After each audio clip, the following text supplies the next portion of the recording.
विद्यार्थियों, मैं डॉक्टर हिताश्व कुमार, सहायक आचार्य श्री राधे श्यामार मुरार का राजकीय महाविद्यालय झुंझुनू,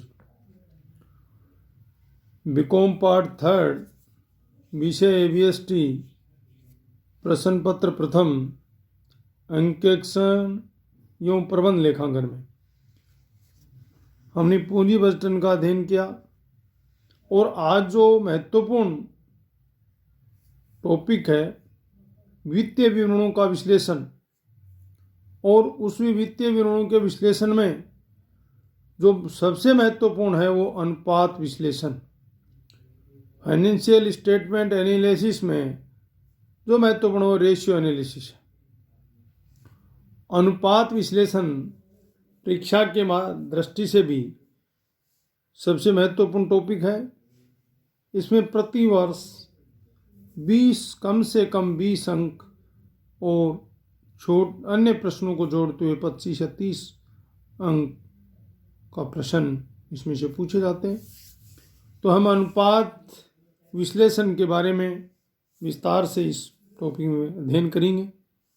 सबसे पहले हम अनुपात का अर्थ, मीनिंग ऑफ रेशियो। अनुपात का मतलब आप सामान्य भाषाओं में किन्हीं दो संख्याओं के मध्य जो संबंध स्थापित करता है उसको अनुपात का रूप कह देते हैं। और वित्तीय विश्लेषण के लिए आधुनिक समय में अनुपातों का सार्वभौमिक प्रयोग किया जाता है। अनुपात किन्हीं दो संख्याओं के मध्य गणितीय संबंध स्थापित करता है और केनेडी या मैकुलन के अनुसार जो अनुपात का अर्थ है, जो परिभाषा दी है वो है कि एक मद के दूसरे से संबंध को साधारण गणितीय रूप में प्रकट करना अनुपात कहलाता है। और दूसरे लेखक हैं जो रॉबर्ट एंड एंथनी के अनुसार अनुपात केवल मात्र एक संख्या की दूसरी के संबंध में अभिव्यक्ति है और यह एक संख्या आधार को अन्य संख्या से विभाजित कर प्राप्त किया जाता है। प्रतिशत एक प्रकार का अनुपात होता है जिसमें आधार को 100 के बराबर लिया जाता है तथा भागफल को आधार के प्रति 100 के रूप में व्यक्त किया जाता है। अतः अनुपात के लिए अनुपात दो संख्याओं के मध्य गणितीय संबंध स्थापित करता है। वित्तीय विश्लेषणों में इस प्रकार का संबंध लाभ हानि खाते के दो अवयवों के मध्य या आर्थिक चिट्ठे के दो अवयवों के मध्य अथवा एक लाभ हानि खाते तथा दूसरा आर्थिक चिट्ठे के अवयवों के मध्य स्थापित किया जा सकता है। जैसे विभिन्न खर्चों का कुल लागत से अनुपात, जो खर्चे में अनेक प्रकार के उनका टोटल कॉस्ट कुल लागत से अनुपात ज्ञात किया जा सकता है। चालू संपत्तियों का चालू दायित्व से अनुपात, करेंट लायबिलिटीज का करेंट जो असेट्स हैं उनसे, जो चालू संपत्तियां दी हुई हैं, करेंट असेट्स दे रखी हैं, उसमें चालू दायित्वों का भाग लगा के अनुपात ज्ञात किया जा सकता है। अथवा शुद्ध लाभ और व्यवसाय के विनियोजित पूंजी का अनुपात, इसके आधार पर भी अनुपात ज्ञात किया जा, रेशियो ज्ञात कर सकते हैं। और इसके लिए जे बेटी के शब्दों में भी यदि हम अनुपात की परिभाषित करते हैं तो वो कहते हैं कि लेखांकन अनुपात शब्द एक प्रयोग चिट्ठे, लाभ हानि खाते, बजटरी नियंत्रण पत्ती या लेखांकन संगठन के किसी भाग में दिखाई दी गई संख्याओं के मध्य महत्वपूर्ण संबंध को प्रकट करने के लिए किया जाता है। Hunt and Williams and Donaldson के मतानुसार अनुपात केवल मात्र वित्तीय विवरणों से प्राप्त संख्याओं के संबंध को अंगणितीय रूप में प्रदर्शित करने का साधन है। इसके अलावा विक्सन, केल एंड ब्रेडफोर्ड के अनुसार अनुपात विश्लेषण विवरणों की मधु एवं मधु के समूह के संबंध निर्धारण व प्रस्तुतिकरण की प्रक्रिया है। अतः वित्तीय विश्लेषण के विभिन्न अनुपात व्यवसाय की वित्तीय स्थिति पर प्रकाश डालते हैं, अतः इन्हें वित्तीय अनुपात कहा जाता है। दूसरी ओर विभिन्न वित्तीय अनुपात वित्तीय विवरणों में प्रदर्शित विभिन्न मदों के सापेक्षिक महत्व को स्पष्ट करते हैं, इसलिए इन्हें वित्तीय संरचना का मापक या संरचना अनुपात भी कहते हैं। अतः इन अनुपातों को लेखा विधि अनुपात, अकाउंटिंग रेशियो के नाम से भी जाना जाता है, क्योंकि विभिन्न अनुपात वित्तीय खातों पर आधारित होते हैं। अतः अनुपातों की अभिव्यक्ति सामान्यतः अनुपात 3 रूपों में व्यक्त किया जाता है। पहला है शुद्ध अनुपात के रूप में, दूसरा है दर अथवा इतने गुणे के रूप में, और तीसरा है प्रतिशत के रूप में, और कभी कभी चौथा रूप भी है, वो अंश के रूप में अनुपात को पूछा जाता है। शुद्ध अनुपात के रूप में एज ए प्योर प्रोपोर्शंस, इस विधि के दो मदों के मध्य संबंध को सीधे ही अनुपात के रूप में व्यक्त किया जाता है, और यह अनुपातिक संबंध एक मद की संख्या में दूसरे मद की संख्या का भाग देकर ज्ञात किया जाता है। जैसे किसी संस्था की चालू संपत्तियां 20,000 हों तथा चालू दायित्व एक जो राशि हो 5,000 रुपये हों, तो चालू संपत्तियों का चालू दायित्व से अनुपात 20,000 में भाग 5,000 अर्थात 4, अर्थात हम ये कहें 4:1 है। 4 जो है वो चालू दायित्व हैं, वो चालू संपत्तियां चालू दायित्व से 4 गुना अधिक हैं, अर्थात 4:1। दर अथवा इतने गुणे के रूप में एज ए रेट के रूप में बात हो, तो इस विधि में किसी तिथि अथवा समयावधि में दो मदों के मध्य दर ज्ञात की जाती है। इसके लिए एक मद में दूसरे मद का भाग दिया जाता है तथा यह दर इतने गुणे के रूप में व्यक्त की जाती है। उदाहरण के लिए किसी कंपनी की वार्षिक बिक्री 40 लाख रुपए है तथा उसका औसत स्कंद 5 लाख रुपए है, तो औसत स्कंद बराबर अंतिम स्कंद प्लस प्रारंभिक स्कंद भाग 2, मतलब ओपनिंग और क्लोजिंग स्टॉक को जोड़ें और 2 का भाग लगा दें तो औसत स्कंद एवरेज स्टॉक होगा। तो यहाँ बिक्री स्कंद की जो 40 लाख रुपए है उसमें औसत स्टॉक 5 लाख है, उसका भाग दें तो ये जो बिक्री है वो 8 गुना अधिक है। तो ये दर या इतने गुणे के रूप में व्यक्त हुआ। और प्रतिशत के रूप में एज ए परसेंटेज, इस विधि में दो मदों के बीच संबंध को प्रतिशत के रूप में व्यक्त किया जाता है। जैसे किसी संस्था की 1 वर्ष की बिक्री 20,000 है तथा उसका सकल लाभ 5,000 रुपये है, तो सकल लाभ बिक्री का 25% हुआ, अर्थात 5,000 जो सकल लाभ है उसमें बिक्री 20,000 का भाग लगाएं और 100 से मल्टीप्लाई कर दें, गुणा कर दें, तो प्रतिशत के रूप में हो जाए।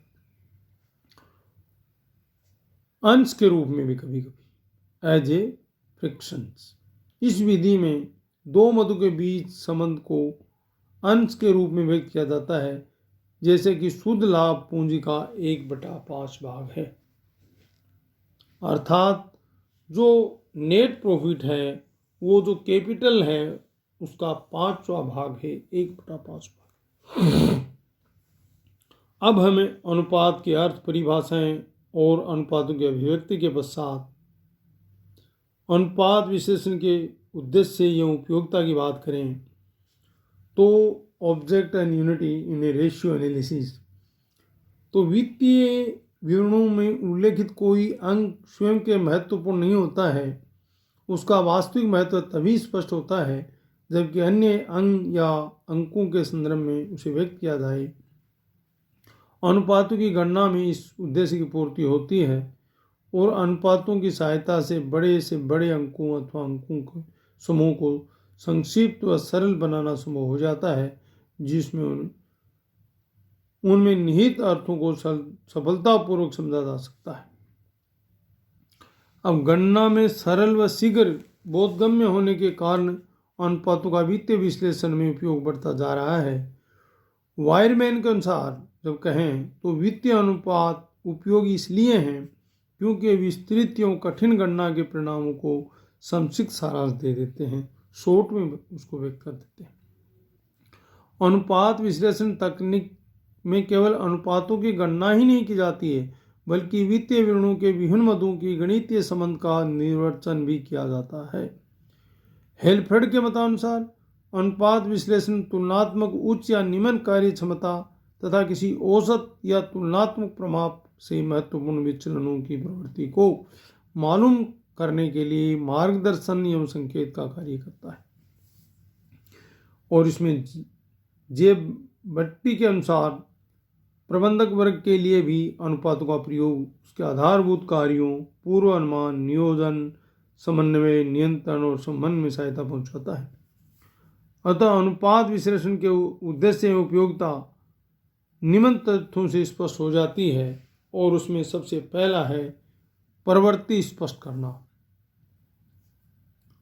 वित्तीय अनुपातों का प्रयोग भूतकालीन लेखा विवरणों से लागत, विक्रय, लाभ तथा अन्य महत्वपूर्ण तथ्यों की प्रवृत्ति पर प्रकाश डालने के लिए किया जाता है। अतः भविष्य की घटनाओं का पूर्व अनुमान करने में सहायक होते हैं और इसी आधार पर भविष्यवाणी की जा सकती है, इसलिए उसकी प्रवृत्ति को स्पष्ट करता है। दूसरा इसकी उपयोगिता या उद्देश्य है वो है परिवर्तन स्पष्ट करना। स्विंग चेंजेज जो है अनुपात विभिन्न अवधियों की वित्तीय गतिविधियों में हुए परिवर्तनों को दर्शाने में सहायक होते हैं। इस प्रकार अनुपातों का प्रयोग भी प्रभावी संप्रेषण में सहायक होता है और परिवर्तन की मात्रा में दिशा विभिन्न प्रबंधों के निर्णय में सहायक होती है। तीसरा जो उद्देश्य उपयोगिता है वो मानक निर्धारण, सेटिंग स्टैंडर्ड जो है उसका। अनुपातों के माध्यम से संस्था की सामान्य कार्य कुशलता को ध्यान में रखते हुए संस्था की उचित गतिविधियों के मानक निर्धारित किए जा सकते हैं और वास्तविक गतिविधियों को मानक के अनुरूप बनाए रखने की चेष्टा करने से संस्था की गतिविधियों में उत्तम समन्वय एवं संतुलन बनाए रखा जा सकता है। इस प्रकार अनुपात विश्लेषण बजट नियंत्रण व्यवस्था तथा मानक लागत प्रणाली के अभिन्न अंग माने जाते हैं। और चौथा जो उसका उद्देश्य या उपयोगिता है वो प्रभावी नियंत्रण, इफेक्टिव कंट्रोल।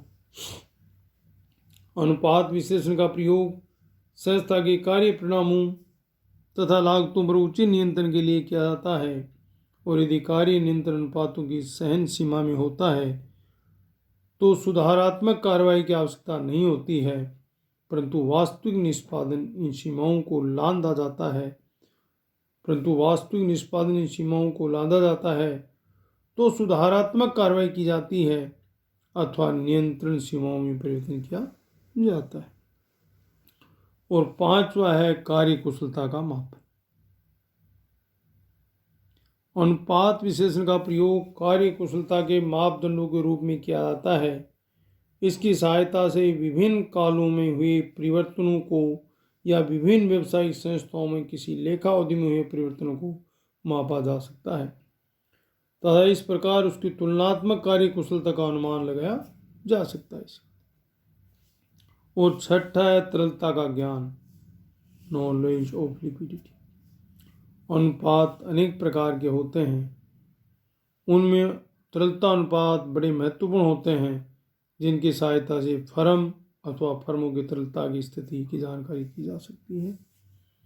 ये तरलता की जानकारी बैंकों अथवा अल्पकालीन ऋणदाताओं के लिए बड़ी महत्वपूर्ण होती है। और सातवां है इसमें दीर्घकालीन शोधन क्षमता का ज्ञान, knowledge of long term solvency. अनुपातों की सहायता से दीर्घकालीन शोधन क्षमता का ज्ञान हो सकता है। ये जानकारी दीर्घकालीन लेनदारों के प्रति भौतिक विश्लेषकों अथवा विनियोजकों के लिए बड़ी उपयोगी होती है। अच्छे शोधन क्षमता वाली संस्थाएं सरलता से तथा नीची ब्याज दर पर दीर्घकालीन ऋण प्राप्त कर सकती हैं। आठवां और अंतिम जो इसका है विशेषता या उपयोगिता है वो अंतर फर्म तुलना,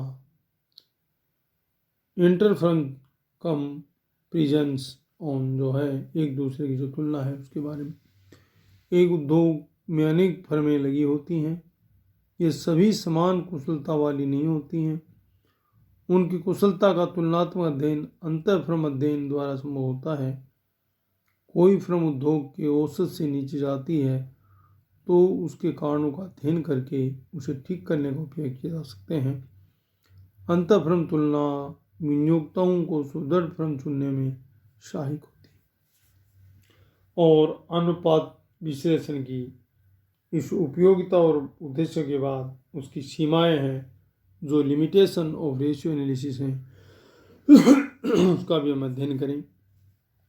तो अनुपात विश्लेषण की सीमाएं, यदि अनुपात विश्लेषण का प्रयोग वित्तीय विश्लेषणों में अत्यधिक लोकप्रिय है, तथापि आवश्यक ध्यान रखा जाना चाहिए कि कोई एक अनुपात संपूर्ण चित्र प्रदर्शित नहीं करता, लेकिन ये केवल संकेत मात्र देते हैं जो संचयी रूप से किसी संगठन की वित्तीय स्थिति अथवा परिचालनों के मूल्यांकन में बहुत सहायक होता है। अनुपात स्वयं में कोई निष्कर्ष नहीं होते हैं, बल्कि विश्लेषणकर्ता को अनुपात विश्लेषण यूं अपने चातुर्य के माध्यम से निष्कर्ष निकालने होते हैं। विश्लेषणकर्ता को विश्लेषण के आवश्यक मापदंडों का सोच समझकर उपयोग करना होता है, जिसके आधार पर ये विश्वसनीय या उपयोगी निष्कर्ष निकालता है। संक्षेप में ये ध्यान रखना चाहिए कि अनुपात वित्तीय विवरणों के विश्लेषण में केवल मार्गदर्शन करते हैं तथा अपने आप को निर्णायक साध्य नहीं होते।